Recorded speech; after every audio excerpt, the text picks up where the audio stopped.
Tonight on CBC Vancouver News. She was with her little daughter. She was a lovely mom. I witnessed it. Loved ones and support workers demand answers after police shoot and kill a woman in Surrey. What led to her final moments? Plus, they woke up to this, their glass shattering, and then they literally ran away, my cousin and his wife. as their loved ones flee violence in Lebanon, families here in BC wait in fear. And It was a bee. I'm fine. from apprenticeships to mental health care, power generation to insect stings. We have the latest on the provincial election campaign. This is CBC Vancouver News.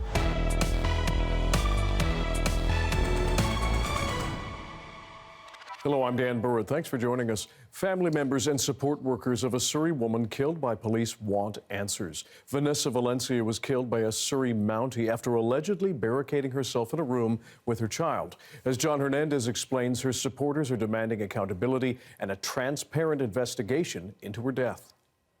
We want justice. We are sad. We are angry. 7 days after Vanessa Valencia was killed by police, her family, friends, and supporters say they're still in the dark. There is no justification for this.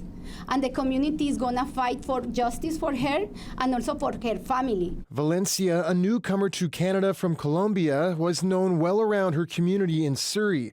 She was a union activist, an avid learner, and a mom. She was a loving mother. She took care of her daughter, and she went to a shelter when she felt unsafe at home. Valencia's support workers say she was in and out of women's shelters before moving back in with her husband earlier this month.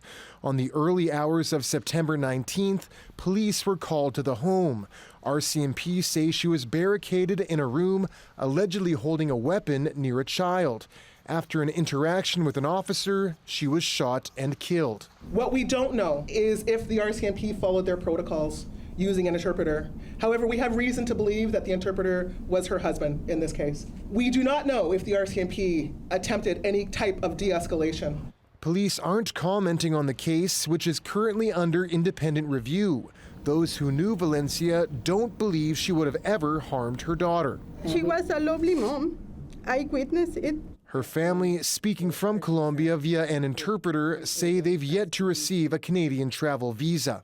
We would need to be able to come to Canada to be able to identify and find out more about what happened to Vanessa. So far, thousands of dollars have been raised to bring her family to Canada. Meanwhile, supporters say the case shines a light on challenges endured by immigrant and racialized communities. I am here to ask for justice for her, but not just for Vanessa. There is a lot of immigrant women who are not receiving the support from the system. BC's Independent Investigation Office says it's now trying to determine whether the lethal use of force against Vanessa was necessary. John Hernandez, CBC News, Surrey.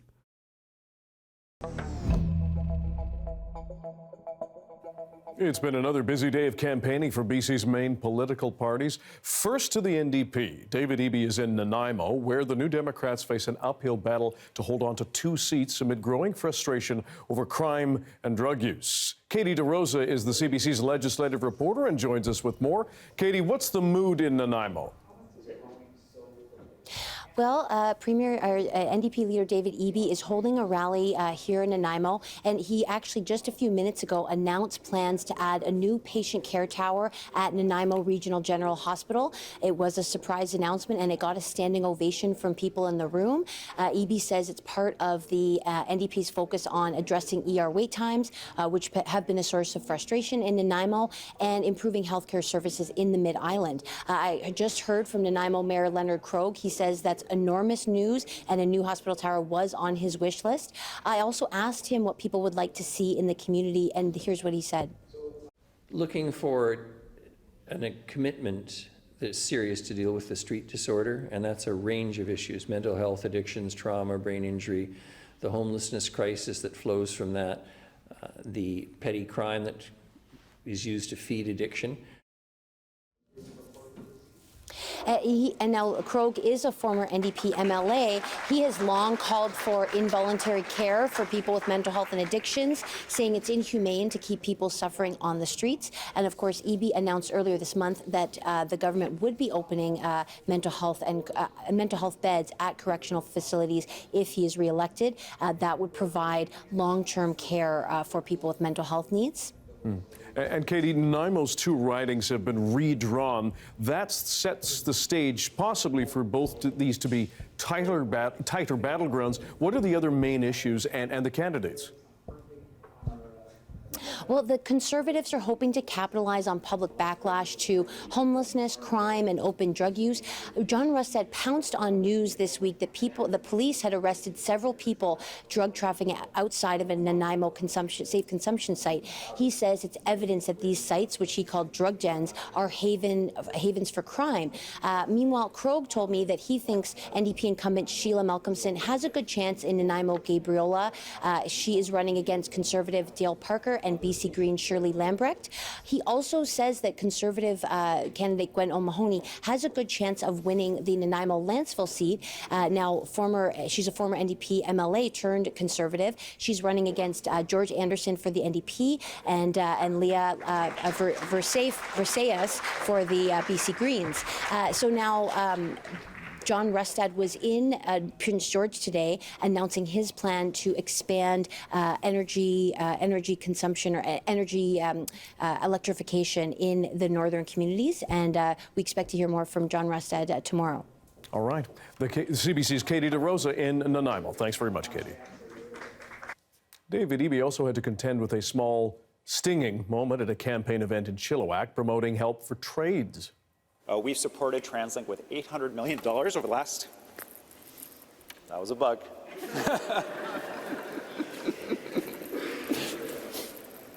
It was a bee. I'm fine.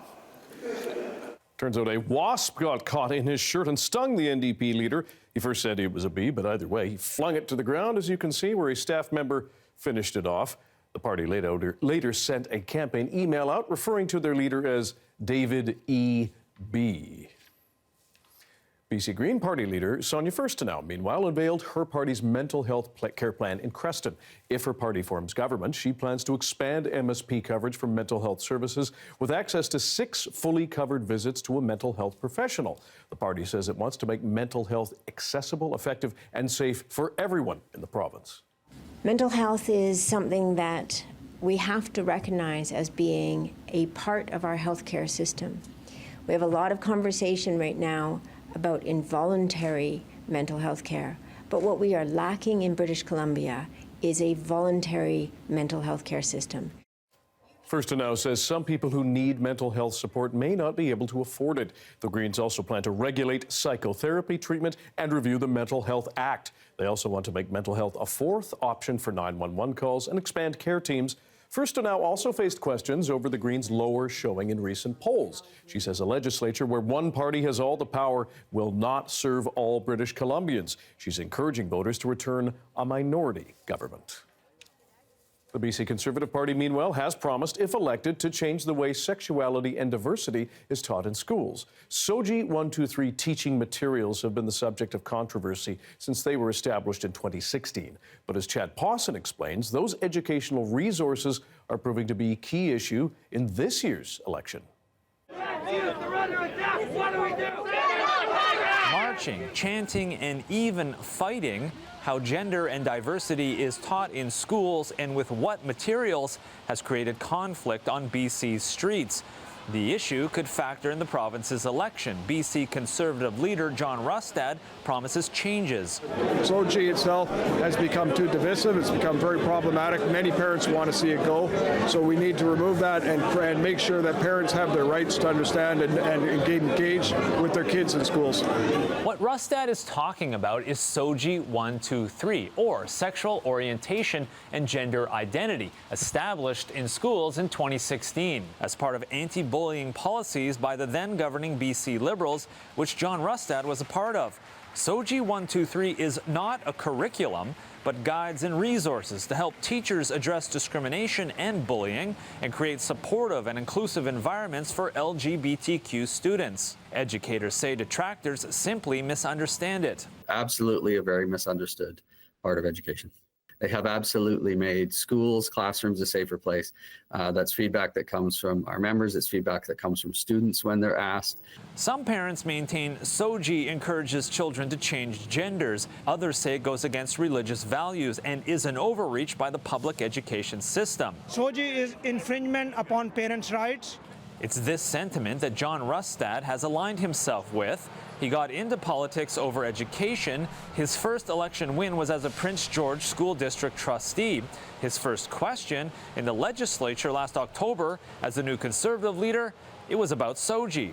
Parents are concerned about the sexualization of their children in this NDP government's education system. Will the minister admit that SOGI 123 has been divisive, an assault on parents' rights, and a distraction on student education? The question drew fire from BC NDP leader David Eby. His government expanded SOGI to all 60 school districts, saying it's here to stay, to ensure no student should be excluded or bullied because of their sexual orientation, gender identity, or gender expression. Rustad, Eby says, is picking the wrong issue for an election fight.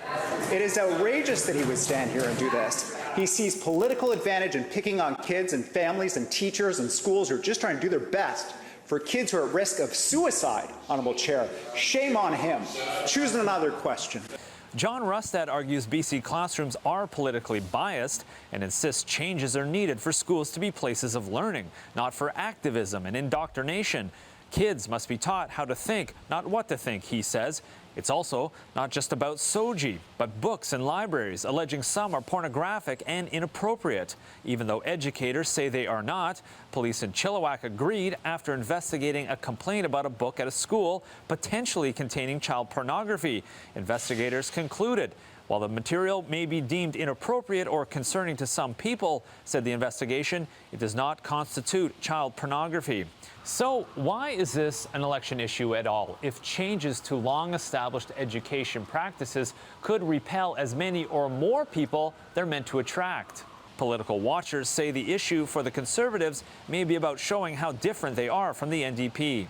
I'm not surprised that they are making it an election issue, because if we think about the kind of issues that they can point and kind of create easy divides, sort of lines in the sand that separate them from the NDP on issues that, again, are especially can speak to centrist voters. So this election could help determine if this issue is important enough to bring about actual change. In the meantime, educators want voters who feel unease about SOGI 123 or books and libraries to speak openly with teachers about it, and not with marching, chanting, and placards on street corners. Chad Pawson, CBC News, Vancouver.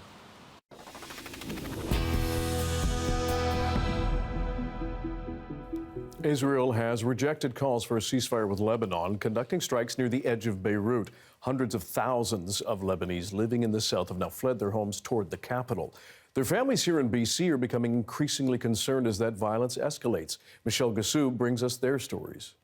I've been hearing airplanes here, and I've been noticing that I'm like getting worried, and then I'm like, you're not there. This round of violence between Israel and Lebanon brings back painful memories of the 2006 war for Rinoa Yassin. Now, once again, her family has been forced to flee their village of Atshit in southern Lebanon. They woke up to their glass shattering, and then they literally ran away, my cousin and his wife, with his, he left the phone, he left everything, he was wearing slippers, and they got in the car. She says it took her family 15 hours to make the drive to Beirut, as tens of thousands of Lebanese made the treacherous journey to the capital. 2 Canadians, Daad and Hussein Tabadja, were killed by an Israeli strike as they attempted to make that same drive. Canada is now calling for an immediate 21-day ceasefire along the Lebanon-Israel border. My main wish is for this to stop, but I just don't want it to spread. We just hope it doesn't spread because people want to know where to go. For the 200,000 Canadians with ties to Lebanon, it's an all too common feeling after a series of escalating crises. since the big explosion that happened 3 years ago. A lot of people, if they hear one sound, suddenly they just jump from their seats. The advice for Canadians: leave Lebanon now. But many commercial flights are being cancelled. And even with the escalating danger, there's a desire to return home. This was planted for me because my dad asked each of us, which tree do you want planted? And I said, I want a palm and olive tree. Yassine is supposed to shoot a documentary about her father's land in the south, but she's not sure when she'll be able to return, especially as Israeli reservists move towards the border. If you really want to see this war ending, you need to put more pressure. That dream, like so many others, now on hold. Michelle Gassoub, CBC News, Vancouver.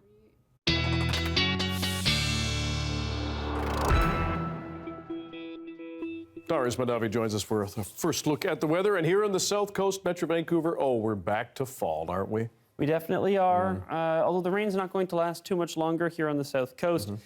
Some heavy rain still coming overnight for the Central Coast, the parts of the North Coast as well. But down here, it should start to taper off overnight for what will be a pretty nice day tomorrow, Dan. Now, we still have those wind warnings in place in many areas. Those are expected to stay for the next couple hours at least. Very, very high winds in some areas. Some places didn't get quite to the level that Environment Canada warned about, which is good news because they were warning of gusts up to 120 kilometers per hour.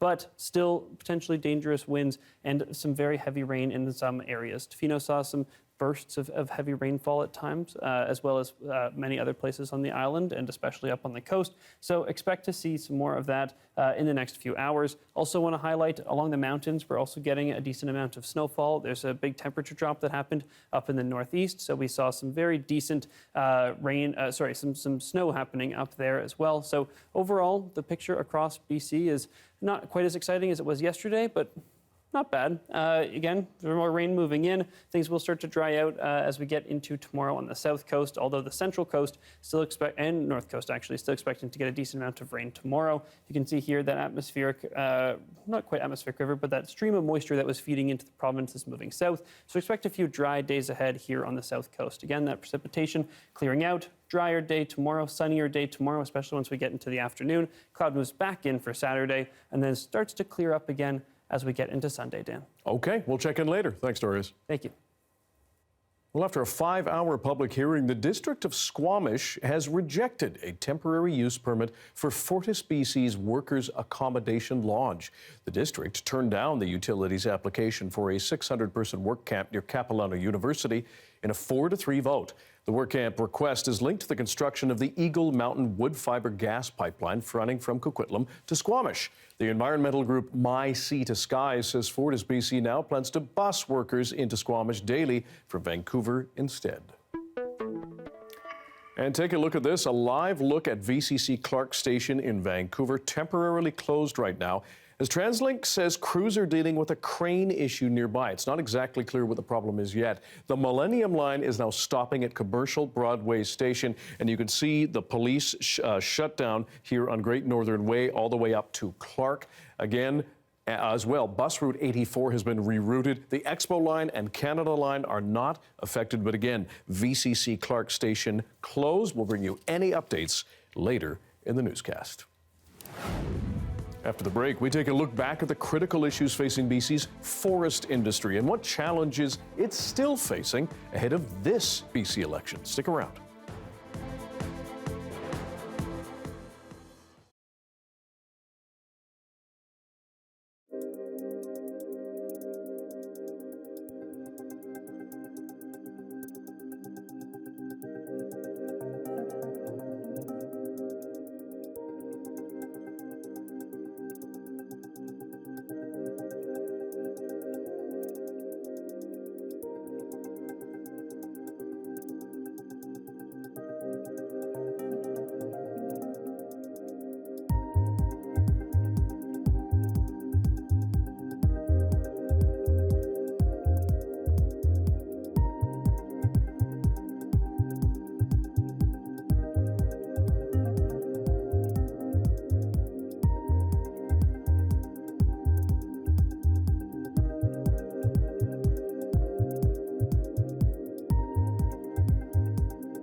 Returning now to the BC provincial election, the leader of BC's Green Party is hoping a big move will help her keep herself in the legislature. Sonia Furstenau is running in a different riding this provincial campaign, and she's hoping voters will let the Greens play a pivotal role between the two other main parties.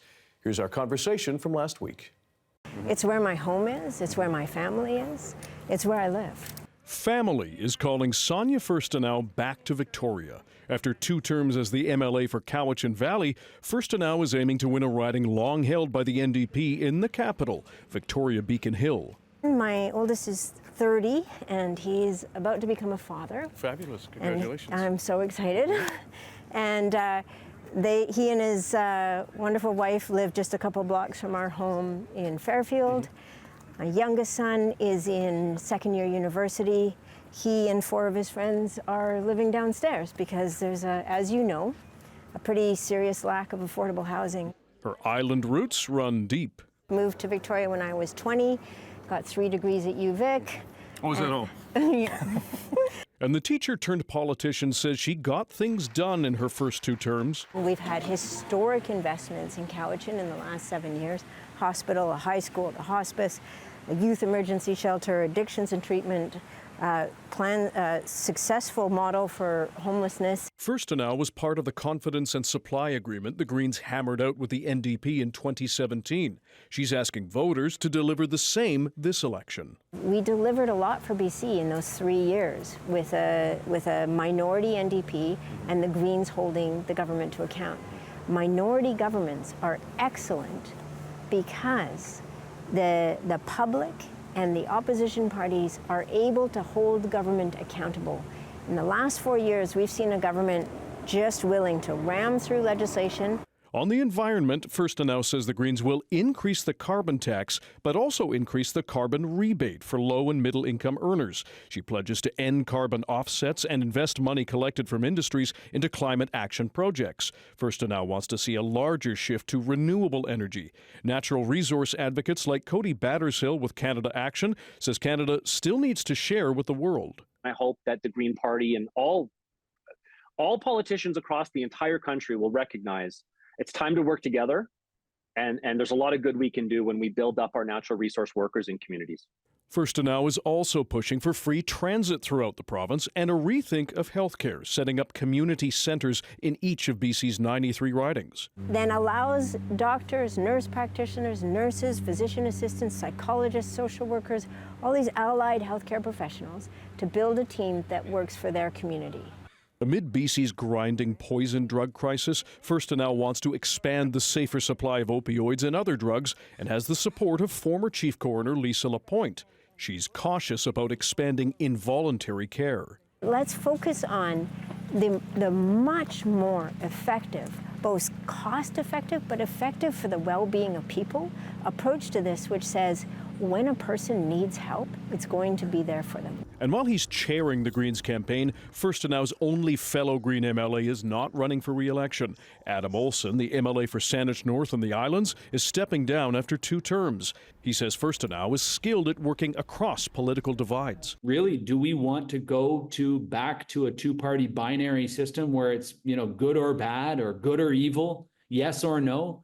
I think most British Columbians know that the issues that we face today are more complex than that. And Sonia Furstenau is counting on her commitment to evidence to shape policy and win votes. It's all rooted in this vision that I have, that this province can and should be the best place to live on earth. It really should.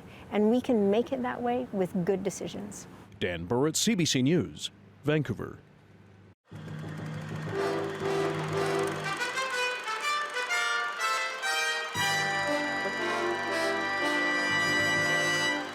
Well, it is Throwback Thursday, which means it's time to dive into our vast CBC archives.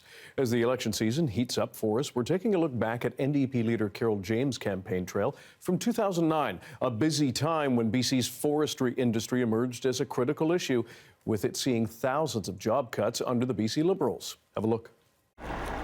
The day began in Gordon Campbell's riding of Vancouver Point Grey. What a day. Raw logs sit in the Burrard Inlet waiting to be exported, and along with them, says Carol James, will go more BC jobs. The NDP says they'll tax log exports so more wood produced in BC will stay here.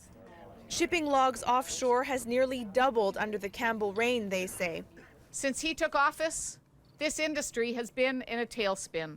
The irony is, while these British Columbians are losing their jobs, our forests, these logs, are creating jobs south of the border. The next stop was the Comox Valley and the home of forest worker Jason Cox. He lost his job as a tree faller 5 months ago.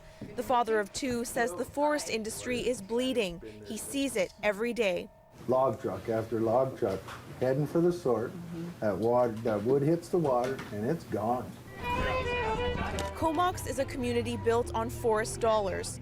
The recession has dealt the industry a major blow. It's not good. It's going down the tubes. And then it was on to Prince George.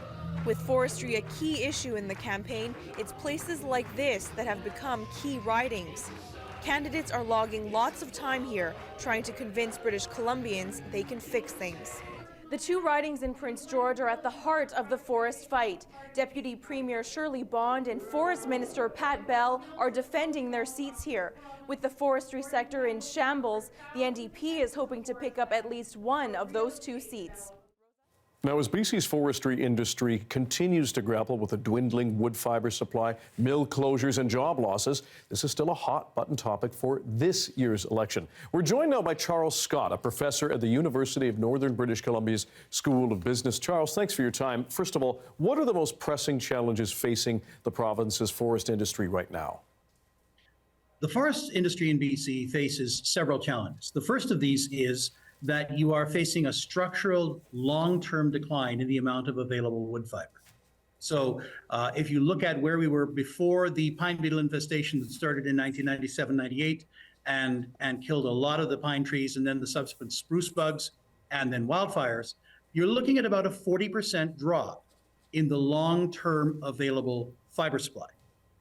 The second one, which is not necessarily structural, but it is certainly very severe, is that you have some policy changes that have resulted in the available wood available right now being only about 40% of that reduced number, which means that if you look at where you were before the pine beetle, and where you are right now, you were at 60%, and then you're 40% of that. So you're at 24% of where you were before the pine beetle changed your dynamic. Mm-hmm. The first part of that is pine beetle, but the biggest part of that right now is policy.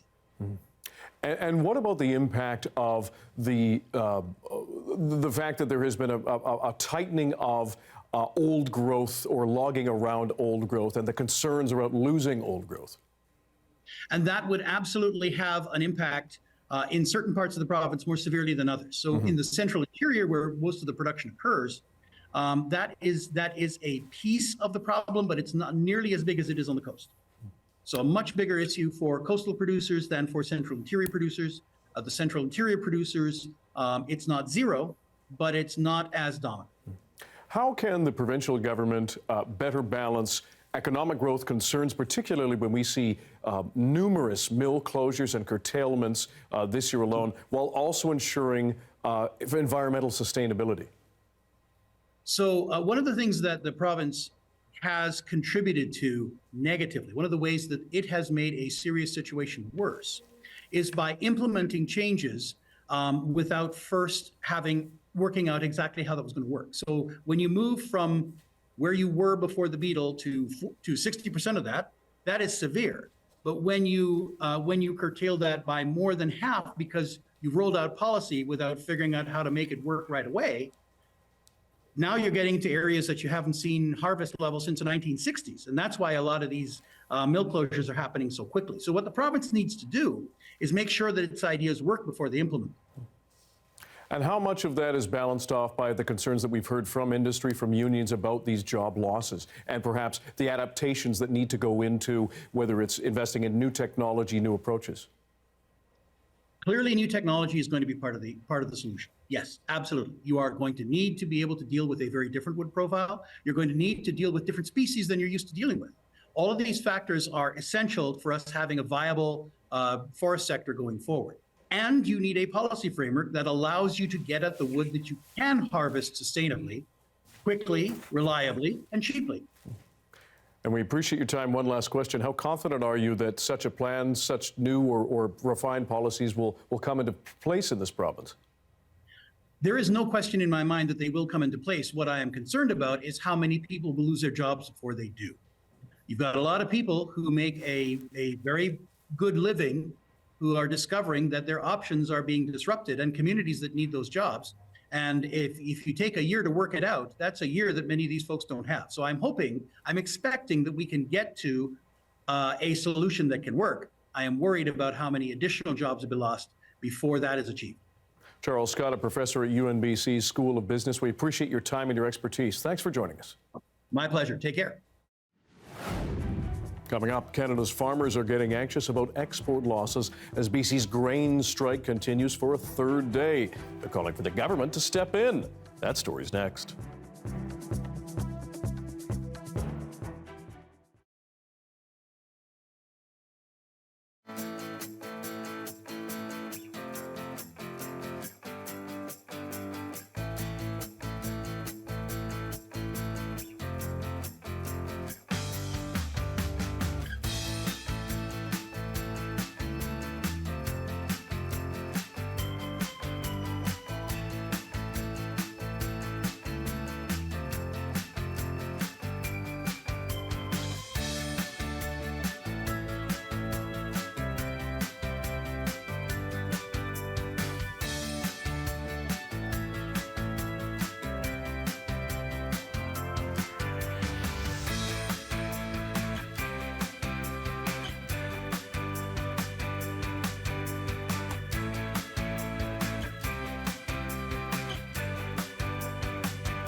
A strike continues at some of Canada's busiest grain terminals. Workers at the Port of Vancouver walked off the job on Tuesday, backing up shipments of this year's harvest. The CBC's Aaron Collins takes a look at the impact on farmers and the government's response. harvest time on the prairies. This canola off the field and into the bins, ready for market, about 90% of it for export. But a strike at Metro Vancouver's grain terminals is complicating things this year. If the grain isn't moving at the port, the rail lines can't put it there. That means we can't deliver it to the elevator, and we can't get paid to pay our bills. Producers across the prairies urging the federal government to intervene. Ottawa did just that last month, forcing rail employees back to work after their strike threatened this year's harvest. But the federal government not ready to go that far yet. Unions in this country have the right to strike. They have the right to collective bargaining. And I can tell you as a prairie minister, as an Alberta minister, we have a bumper crop this year and we need to get it to markets. A lingering strike at the port will cost Canadian farmers tens of millions of dollars. It could also make some international customers think twice about buying Canadian crops. That reputation might be damaged and either cost us money because there's more risk involved, or cost us customers as they go to other markets to try and find something that is more dependable. Canada's canola farmers are already facing a cloudy future. China, their second biggest customer, mulling tariffs on Canadian canola, a response to Canada slapping a hefty import tax on Chinese EVs, a worry on farms across the prairies. So harvest is all about filling these bins. It's a stressful time. This year's even more stressful. Yeah, I mean, this year we had the rail strike during the summer. We have an ongoing port strike right now. We have the looming China tariffs that are going to impact our market here. So it's just an extra stressful time of year. A federal mediator met with both sides in Vancouver's grain terminal strike today. Negotiations watched closely on farms and combines on the other side of the Rockies. Aaron Collins, CBC News near Didsbury, Alberta. Canada is expected to announce a new greenhouse gas emissions target in December.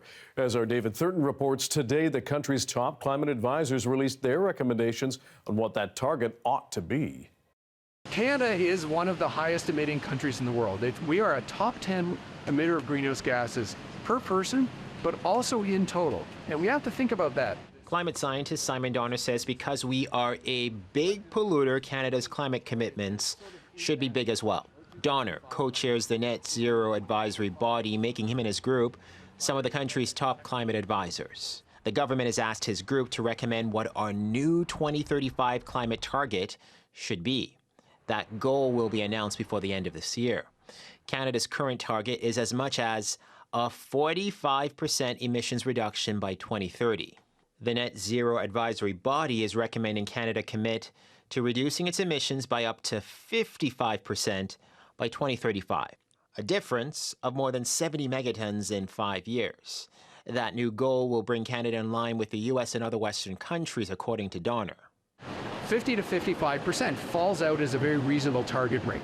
It also works out that helps us match, not quite match, but at least come close to the ambition we're seeing from our major trading partners and allies. Canada's Environment Minister has received those recommendations, but he is downplaying expectations before revealing Canada's new target in December. It needs to be ambitious, but we also need to be able to have some understanding of how we get there. I'm not a big fan of setting targets where we have no idea how we will get there. Guy Lebeau says his office is still figuring out the right balance. David Thurton, CBC News, Ottawa. Canada is among a dozen countries who together are calling for a ceasefire along the Israel-Lebanon border. But so far, there is no sign of that happening. As Chris Brown reports from northern Israel, both Israel and Hezbollah have ramped up their attacks on each other. Hopes that this war could at least pause momentarily didn't survive the morning. Israeli airstrikes hit southern Lebanon first and then smashed into a Beirut apartment building. The IDF says the militia group's commander responsible for drones was killed.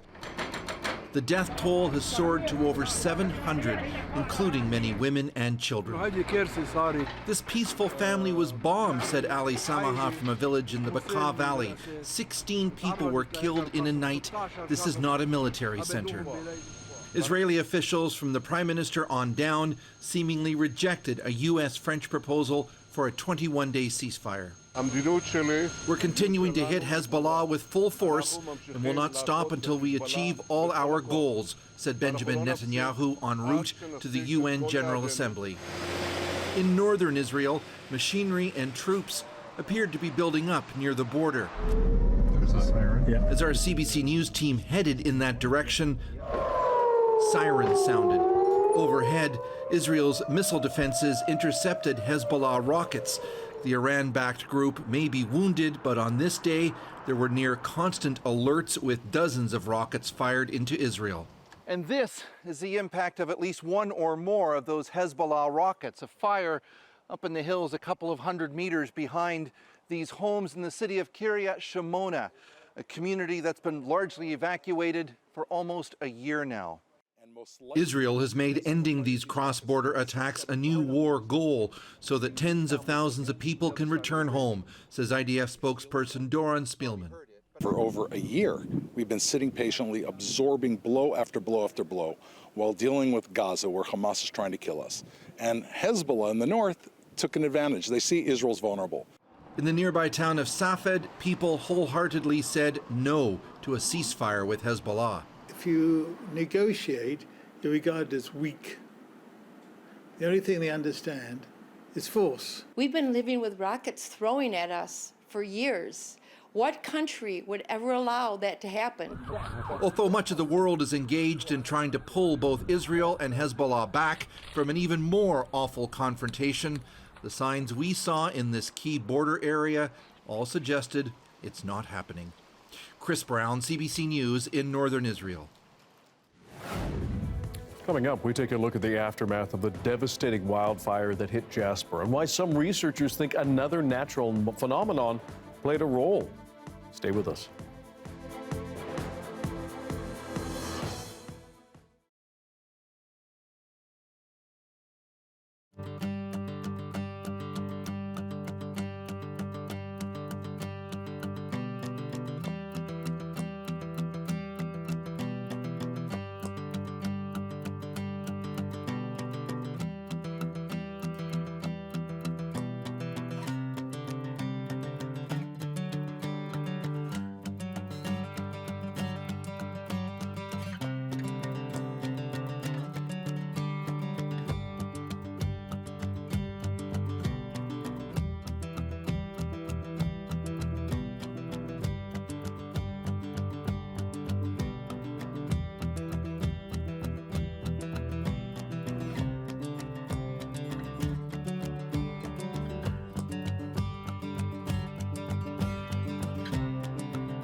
Officials were warning of extremely dangerous conditions as Hurricane Helene bears down on Florida.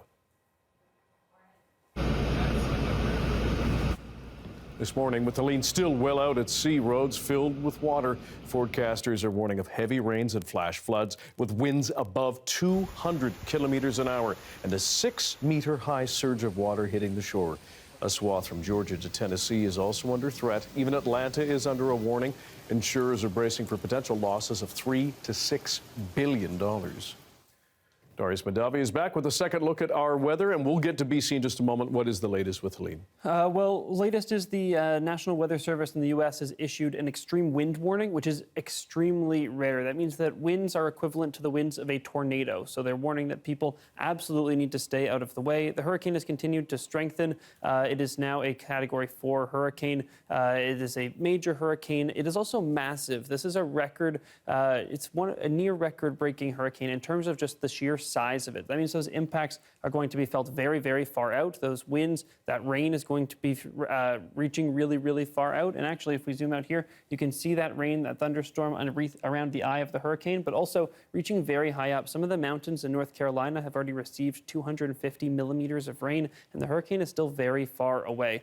The tropical storm force winds are extending out about 800 kilometers, the distance between Vancouver and Prince Rupert, as the crow flies. If you take all the impacts of that storm, it essentially reaches over the entirety of BC. That's how widely felt this is going to be. So here you can see, again, we're going to see that extremely heavy rainfall in some areas, as much as 500, 600 millimeters of rain. In other areas, we're also looking at tropical storm force winds, hurricane force winds extending out 100 kilometers. We're talking about some very serious impacts here, and because the storm is moving so quickly, they're going to be felt very far in. It's even going to affect the monarch migration, which is very notable, and storm surge as well, up to 5 to 6 meters in some areas. 5 to 6 meters above sea level, which means some potentially devastating flooding is likely. Now, if we turn to BC, also some excitement here, although not nearly as much. Earthquake felt this morning, especially in the South Island and here in Vancouver. Light shaking. I know that I was talking to one person, the Tech of the Island radio show, and she was telling me that she definitely woke up from the shaking, but fortunately no damage has been reported.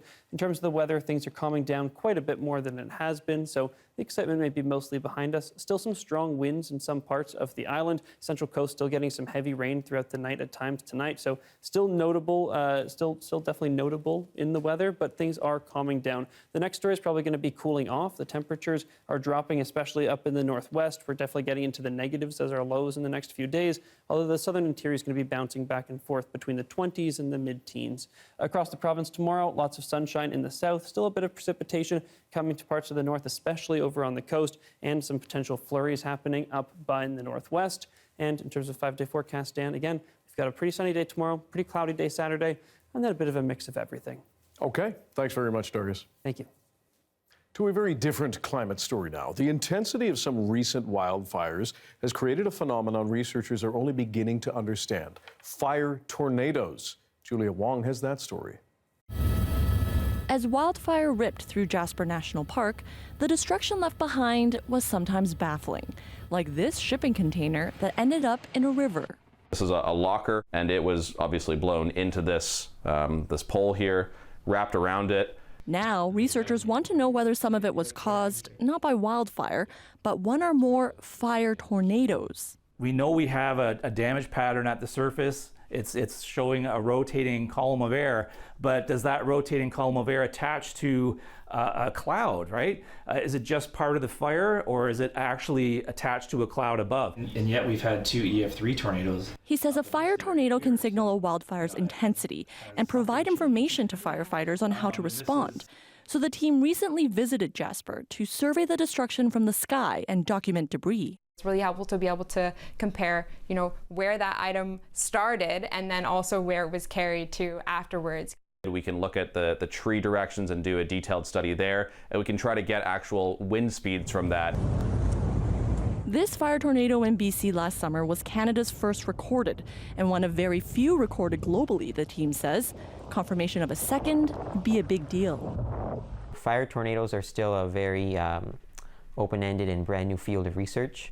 As the climate changes, there's concern more intense wildfires could make fire tornadoes more common in Canada, creating urgency to learn more about them now. Is it going to be the case where when these intense fires occur, we're going to get extreme winds? You really need to be aware of the risks that these intense fires pose. It could take months for the team to definitively say whether any fire tornadoes touch down in Jasper National Park. Research that could teach us what extreme wildfires are really capable of. Julia Wong, CBC News, Edmonton. A BC Olympic champion gets a hero's welcome in his hometown of Nanaimo. Stick around for that.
CBC is the best place for comprehensive provincial election coverage. Do not miss the Leaders Debate, Tuesday, October 8th at 6:30 p.m.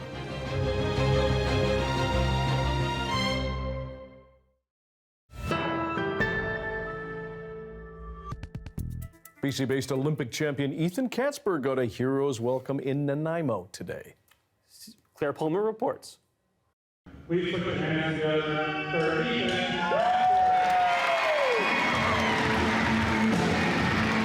An Olympic-sized ovation for one of BC's returning champions. It's really great to come back. I haven't been back to Barsby since graduating, so seeing everything and seeing all the teachers and the new students and the just the community around a medal was really incredible. A hero's welcome for Ethan Katzberg back in his hometown for the first time since claiming gold in Paris this past summer. September 26th, now declared Ethan Katzberg Day in Nanaimo, with the local hammer throw cage being renamed in his honor. I was asking who wants to be a hammer thrower, and a whole bunch of hands shot up, and I was like, yes, you know. So you know, if I can help grow the sport and you know, bring that younger generation into a hammer throw or any event in track and field, any event in any sport, I'm happy to do that. Yeah. Katzberg was joined by former Olympians and Paralympians, all of whom hailed from the harbor city. He did his city, his family, his sister, and this country proud, and won the Olympic gold medal.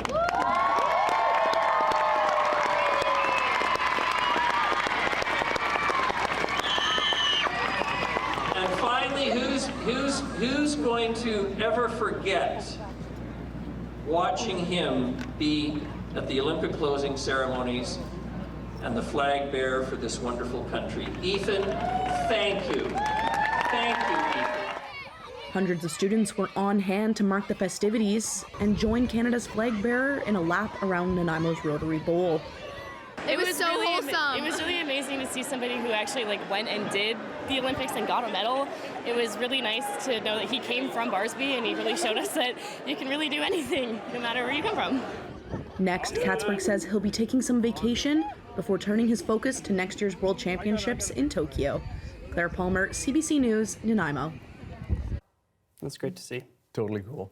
Thanks for being with us tonight on CBC Vancouver News at 6. You can watch this newscast on CBC Gem, our free app, as well as on YouTube and our website, cbc.ca/BC. And Janella Hamilton will have your next local news at 11 o'clock, right after the National.